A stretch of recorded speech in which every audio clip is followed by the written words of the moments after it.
And now, Those Darn Squirrels! Written by Adam Rubin, illustrated by Daniel Salmieri. On the outskirts of town, at the edge of the forest, there was a little old house. The only thing older than the little house was the man who lived in it, Old Man Fookwire. Old Man Fookwire was so old that when he sneezed, dust came out. He was also a grump. He hated pie. He hated puppies. The only thing he liked was birds. All summer long, the old man painted pictures of the birds that visited his backyard. There were whirlybirds and bonga birds, baba birds and yabba birds. Even a rare flugelbird came by once or twice. Fookwire's paintings weren't very good, but the birds never said anything. When the air turned crisp and the leaves began to change color, the old man grew sad. He knew that soon the birds would fly south for the winter, as they did every year, and that he would be lonely. If he fed the birds, maybe they would stick around. So Old Man Fookwire built beautiful bird feeders and put them up all around his backyard. He filled the feeders with delicious seeds and berries, and soon birds came from all over the forest just to eat in the old man's yard. But the birds weren't the only ones who liked the bird feeders. The squirrels did too. Not many people know this, but squirrels are the cleverest of all the woodland creatures. In fact, they're fuzzy little geniuses. They can make a house out of a tree, a bed out of a bunch of leaves, and a box kite out of twigs, dirt, and squirrel spit. They are also excellent at math. Winter was fast approaching, and the squirrels needed to gather as much food as they could get ready, so they decided to take some of the bird food. The birds were not happy. Neither was Old Man Fookwire. When he discovered what had happened, he shook his old man fist and yelled, "Those darn squirrels!" He filled up the feeders again, but this time he hung them from a clothesline. Then he went back inside, confident that the squirrels would no longer be able to get to the seeds and berries.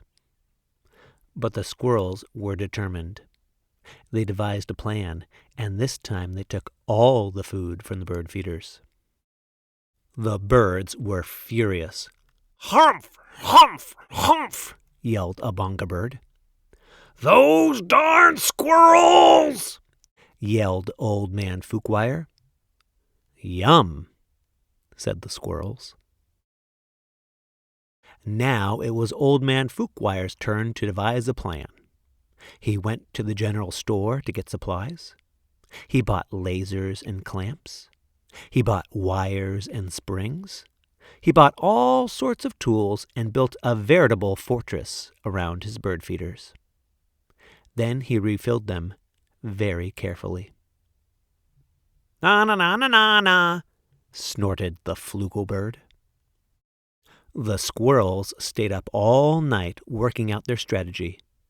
They drank cherry cola and ate salt and vinegar chips to help them stay awake.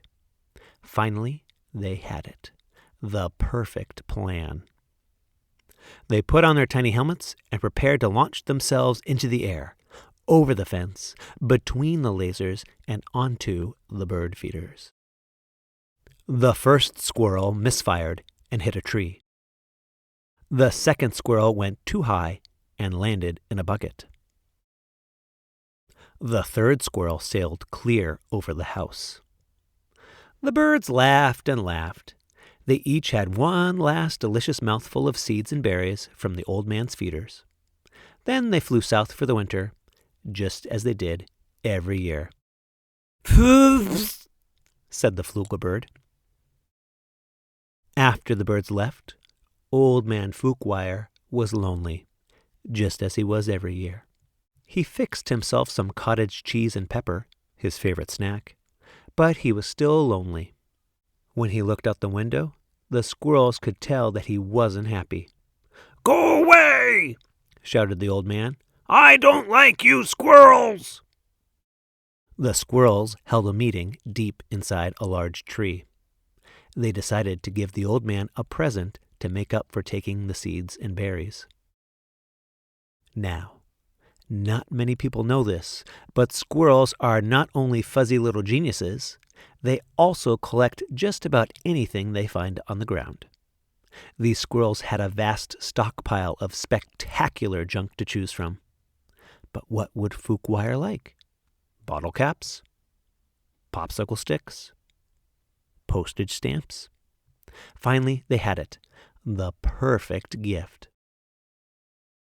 The squirrels stacked all of their loose change on Old Man Fookwire's doorstep. There were dimes and pennies. There were nickels and quarters. There were even a few tokens from Coco's arcade. It all added up to $47.36, plus a few rounds of skee-ball. "Maybe you squirrels aren't so bad," Fookwire said when he found the coins. "But I still like birds better." This gave the squirrels another idea. They raided their junk collection again and got to work. When Old Man Fookwire woke up the next morning, he was amazed to see that the birds had returned. But wait, those things weren't birds.